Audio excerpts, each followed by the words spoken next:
Assalamu alaikum, this is Shehbaz Ali and I welcome you all on my YouTube channel Shikarpur physics academy. तो कैसे हैं आप सब? उम्मीद है आप सब ठीक होंगे।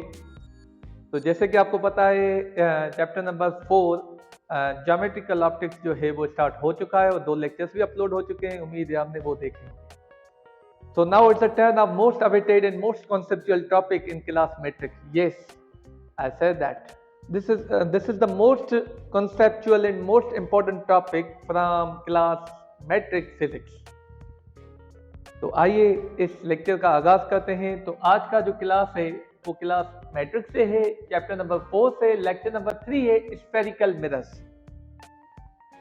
स्फेरिकल मिरर्स क्या होते हैं?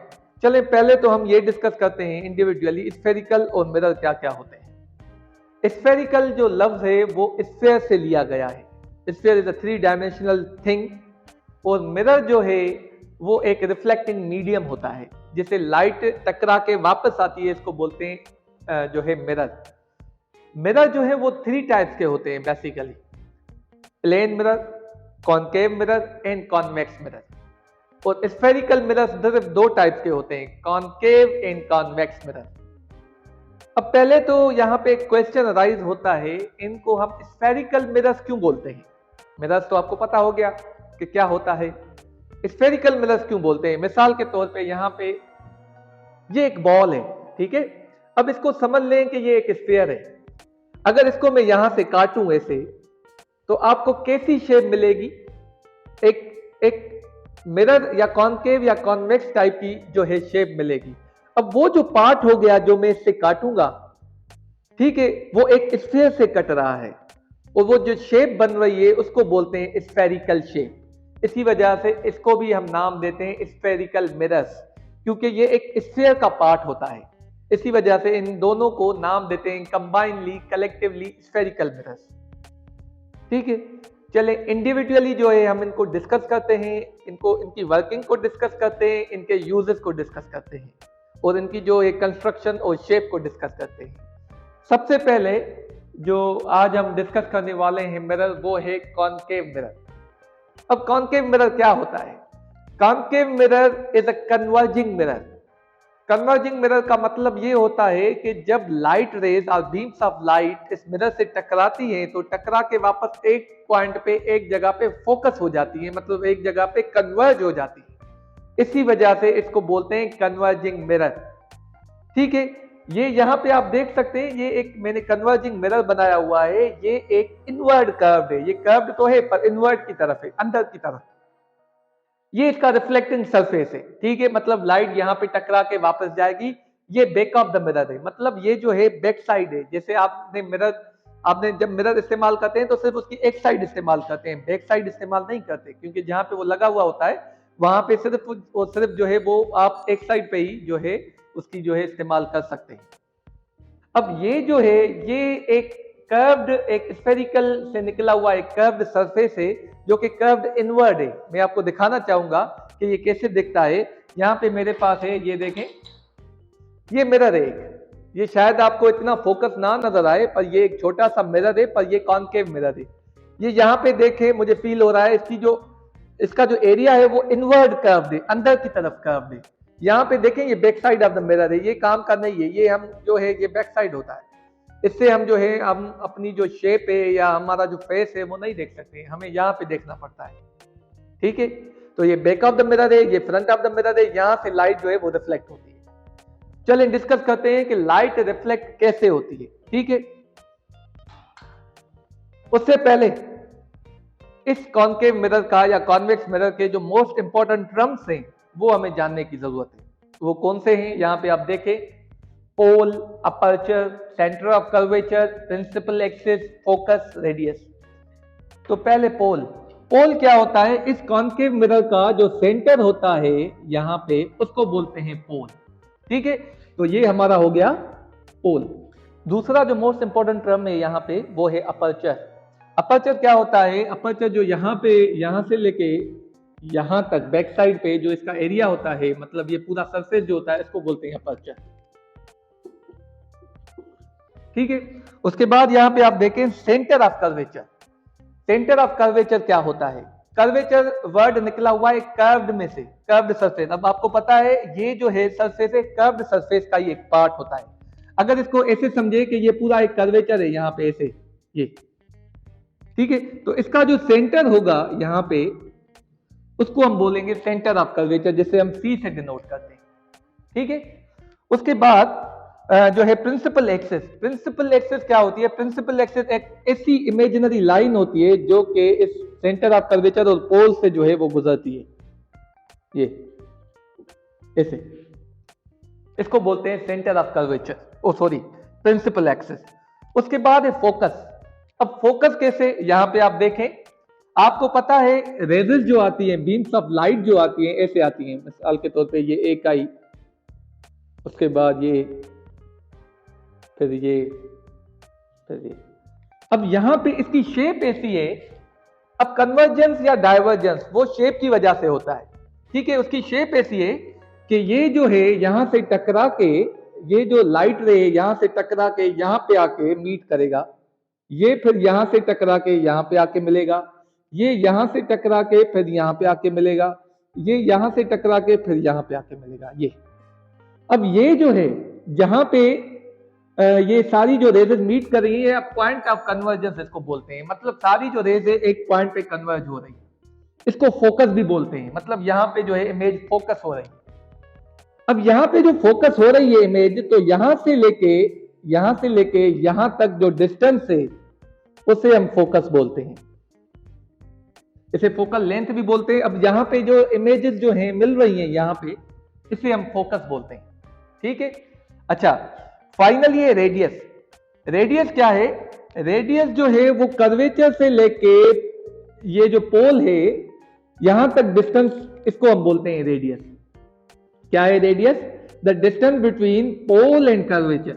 और जहां पे पोल से लेके जहां पे इमेज फॉर्म हो रही है, फोकस हो रही है, उसको हम बोलते हैं फोकस, ठीक है। इस पूरी लेंथ को हम फोकल लेंथ भी बोलते हैं। तो ये रेडियस हो गया, ये फोकस हो गया, ये सेंटर ऑफ कर्वेचर हो गया, ये पोल हो गया, ये अपर्चर हो गया, ठीक है। और ये प्रिंसिपल एक्सिस हो गई। तो ये पूरी वर्किंग किसकी है? ये पूरी वर्किंग है कॉनकेव मिरर की, कि ऐसे ये जो है इमेज बनाता है, ठीक है। जैसे मैंने आपको जो है मिरर दिखाया भी, वो कैसे होता है, ये कर्व इनवर्ट होता है, वो ये ऐसे इमेज जो है बनाता है। ये पूरी जो है इसकी क्या होती है? इंपॉर्टेंट टर्म्स होती है। एक बार फिर से रिपीट कर देता हूं कि इंपॉर्टेंट टर्म्स क्या होती है। पहले जो है वो है पोल। पोल क्या होता है? ये सेंटर होता है इसका, मतलब जो है आपका मिरर जो है कॉनकेव मिरर, उसका जो सेंटर है उसको पोल बोलते हैं। अपर्चर, ये जो बैक साइड एरिया है पूरा, इसको अपर्चर बोलते हैं। Centre of curvature, centre of curvature मतलब ये पूरा एक जो है कर्वेचर पाथ हो गया, अगर मिसाल के तौर पे इमेजिन करें तो उसका जो सेंटर होगा उसको सेंटर ऑफ कर्वेचर बोलते हैं, उसको सी से डिनोट करते हैं। उसके बाद है प्रिंसिपल एक्सिस। प्रिंसिपल एक्सिस एक लाइन होती है जो कि सेंटर ऑफ कर्वेचर, फोकस और पोल से जो है वो गुजरती है, उसको हम बोलते हैं प्रिंसिपल एक्सिस। फोकस, फोकस यहाँ पे इमेज फोकस हो रही है, मतलब रेजेस टकरा के वापस आ रही है, यहाँ पे इमेज फोकस हो रही है, इसको बोलते हैं फोकस। और रेडियस, रेडियस का मतलब होता है, रेडियस पोल और सेंटर के दरमियान में जो डिस्टेंस है, the distance between pole and centre of curvature, उसको बोलते हैं रेडियस। अब आप यहाँ पे देख सकते हैं फोकस और रेडियस डबल है, मतलब फोकस आप ऐसे, फोकल लेंथ आप ऐसे भी मालूम कर सकते हैं r/2। मतलब जब रेडियस को आप हाफ करेंगे तो आपको फोकस मिल जाएगा कि फोकस कहां पे होगा, ठीक है, या फोकल लेंथ कहां पे होगी। तो ये ऐसे भी मालूम कर सकते हैं या रेडियस भी मालूम कर सकते हैं। इसको ऐसे भी लिख सकते हैं, r = 2f, twice of focal length, ठीक है। ये यहाँ पे देख सकते हैं, ट्वाइस ऑफ फोकल लेंथ होगा तो आपका रेडियस हो जाएगा। अब आते हैं इसके यूजेस पे कि ये कहां कहां पे इस्तेमाल होता है या किन कंडीशंस में इस्तेमाल होता है। अब आपको पता है सारी रेजेस जो एक जगह पे कन्वर्ज हो रही हैं, मतलब ये जो इमेज है वो फोकस हो रही है। अब इमेज फोकस कहां पे होती है? जहां पे हमें फोकस करने की जरूरत होती है। जैसे आप इस्तेमाल करते हैं यहाँ पे डेंटिस्ट का जो मिरर होता है।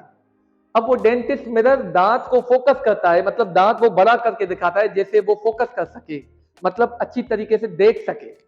तो वो जो मिरर इस्तेमाल करता है, वो जो मिरर कॉनकेव मिरर इस्तेमाल करता है, क्योंकि वहां पे उसको फोकस करने की जरूरत है, मैग्नीफाई करने की जरूरत है, इमेज बड़ी करने की जरूरत है।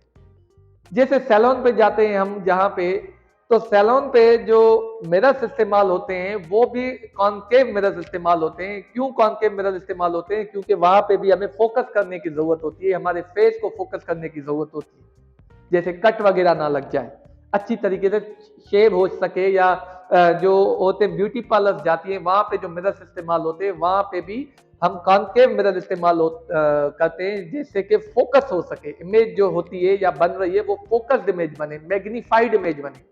मैग्नीफाइड मतलब बड़ी इमेज बने, ठीक है। तो ये मिरर्स हम इन कंडीशंस में इस्तेमाल करते हैं।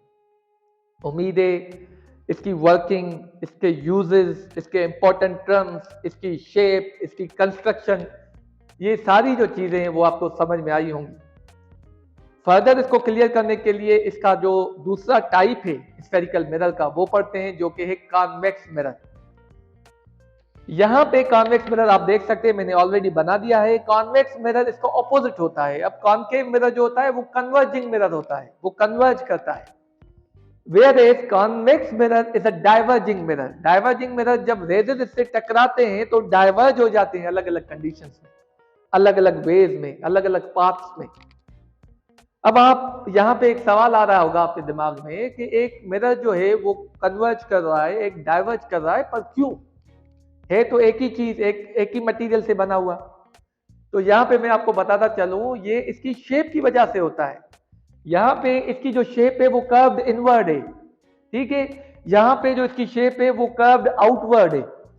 तो कर्व्ड आउटवर्ड होने की वजह से ये जो रेजेस बीम्स ऑफ लाइट इससे टकराती हैं वो डाइवर्ट हो जाती हैं, ठीक है।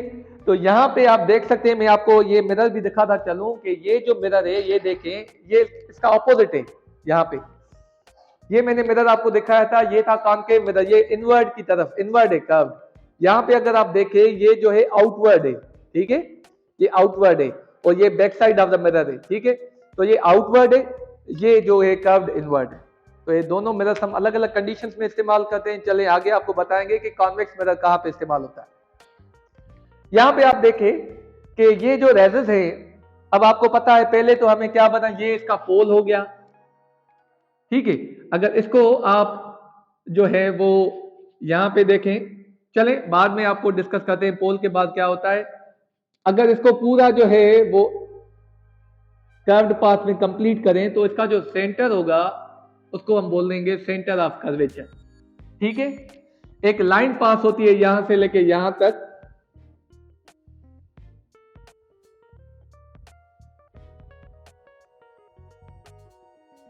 जिसको हम बोलते हैं प्रिंसिपल एक्सिस, ठीक है। इसको बोलते हैं प्रिंसिपल एक्सिस। यहां से लेके यहां तक इसको बोलते हैं अपर्चर, ठीक है। अब यहां पे देखें, ये जो रेजेस आ रही हैं बीम्स ऑफ लाइट, ये जैसे ही ऐसे आ रही है इस डायरेक्शन में, ये वापस डाइवर्ट हो रही है इस डायरेक्शन में। ये जैसे आ रही है इस डायरेक्शन में, ये वापस डाइवर्ट हो रही है इस डायरेक्शन में। वैसे ही ये आ रही है इस डायरेक्शन में, तो ये डाइवर्ट हो रही है इस डायरेक्शन में। ये फाइनली इस डायरेक्शन में आ रही है, ये इस डायरेक्शन में डाइवर्ट हो रही है। मतलब हर एक बीम ऑफ लाइट जो है वो अलग अलग जो है वो डायरेक्शन में डाइवर्ट हो रहा है। तो इमेज कैसे बनेगी, रेजेस मिलेंगे कैसे? तो यहाँ पे जो रेजेस मिलते हैं वो वर्चुअली मिलते हैं, इमेजिनरी मिलते हैं। इसी वजह से इसमें इमेज जो बनती है वो वर्चुअल इमेज बनती है। यहाँ पे देखें, ये जो है हम वर्चुअली इसको मिलाते हैं। यहाँ पे ये आ गया, ये यहाँ पे आ गया, ये यहाँ पे आ गया, तो यहाँ पे एक इमेज बनेगी जिसे हम फोकस भी बोलते हैं, ठीक है। तो यहाँ पे इमेज जो बनती है, यहाँ पे आपको पता है मैग्नीफाइड इमेज भी बनती है और अपराइट इमेज बनती है, मतलब सीधी इमेज बनती है, मैग्नीफाइड और अपराइट। और इसमें इन्वर्टेड इमेज भी बनती है। अगर आप पीछे जाएंगे तो इसमें जो है इन्वर्टेड इमेज भी बनती है। इन्वर्टेड मतलब उल्टी इमेज बनती है। यहाँ पे जो है वर्चुअल इमेज बनती है, ठीक है। वर्चुअल इमेज अब कैसे बनती है? वर्चुअल भी बनती है और अपराइट बनती है। अपराइट मतलब सीधी बनती है। जैसे आप आगे जाके आपको समझाते हैं कि यहाँ पे ये कैसे इस्तेमाल होता है और कहाँ पे इस्तेमाल होता है। अब यहाँ पे आपको समझ में आ गया होगा, ये रिफ्लेक्शन जो होती है वो डाइवर्जिंग होती है। डाइवर्जिंग की वजह से जो इमेज बनती है वो वर्चुअल इमेज बनती है। अब ये हो गया प्रिंसिपल, ये हो गया पोल, ये हो गया प्रिंसिपल एक्सिस, ये हो गया सेंटर ऑफ कर्वेचर, ये हो गया फोकस। अब यहां से लेके यहां तक, पोल से लेके यहां तक सेंटर ऑफ कर्वेचर को हम बोलते हैं आर, रेडियस, ठीक है। ये रेडियस हो गया। रेडियस आपको पता है, हम जो है हाफ ऑफ जो है सॉरी फोकस जो है वो हाफ ऑफ रेडियस होता है, तो फोकस हम हाफ ऑफ रेडियस के जरिए मालूम कर सकते हैं। तो ये थी पूरी वर्किंग किसकी? एक जो है कॉन्वेक्स जो है मिरर की। इसमें जो इमेज मोस्टली बनती है मैग्नीफाइड इमेज बनती है, फोकस्ड इमेज बनती है, और जो है हमारी जो है वो अपराइट इमेज बनती है। यहाँ पे भी अपराइट इमेज बनती है और यहाँ पे एक वर्चुअल इमेज बनती है। तो ये इमेज फॉर्मेशन में ज्यादा कॉन्सेप्ट क्लियर हो जाएगा कि इमेज कौन सी बनती है, उसकी प्रॉपर्टीज क्या क्या होती है। फिलहाल हम जो है यहाँ पे कैरेक्टरिस्टिक्स और इसकी फॉर्मेशन और इसकी जो है शेप जो है उस पर जो है बात कर रहे हैं।